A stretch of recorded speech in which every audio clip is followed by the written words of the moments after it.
Hello everyone, আমি সমীর। আমি যাচ্ছি আজ গড়বেতায় অবস্থিত গনগনি।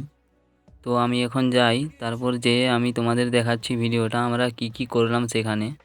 সো ফাইনালি আমি পৌঁছে গেছি গনগনি। এটাই সেই জায়গা যেখানে অনেক দূর দূর থেকে লোক আসে ঘুরতে, পিকনিক করতে। তো সেই পিকনিক স্পটটাও আমি তোমাদের শেয়ার করব। আর এর ভেতরেই তোমরা 5 টাকা দিয়ে টিকিট কেটে ঢুকলেই দেখতে পাবে ফুলের বাগান, ওয়াচ টাওয়ার, আরও অনেক কিছু। আর তোমরা কারা কারা গনগনি এসেছো একটু আমাকে কমেন্টে জানাবে। আর এখানে রয়েছে সমস্ত রকমের দোকান, খাবারের দোকান, জিনিসপত্রের দোকান, বাচ্চাদের খেলনার দোকান। আর এটাই হলো সেই পিকনিক স্পটের রাস্তা, যেখানে তোমরা গেলেই দেখতে পাবে পিকনিক স্পট। এটাই হলো সেই পিকনিক করার জায়গা, যেখানে তোমরা পিকনিক করে মজা নিতে পারবে। তোমরা কে কে এখানে পিকনিক করতে এসেছিলে সেটা আমাকে কমেন্ট বক্সে জানাবে। আর আমি এখানে যাচ্ছি ছবি ওঠার জন্য। আমার বন্ধুকে বললাম দুটো ছবি তুলে দে। তাই ছবি ওঠা হয়ে যেতে এবার বেরিয়ে পড়েছি বাড়ির দিকে। আর বাড়ি আসার সময় দেখলাম যে একটা কাকু আলুর দম বিক্রি করছে, তাই আমরা দুজনে দুটো আলুর দম নিয়ে নিলাম।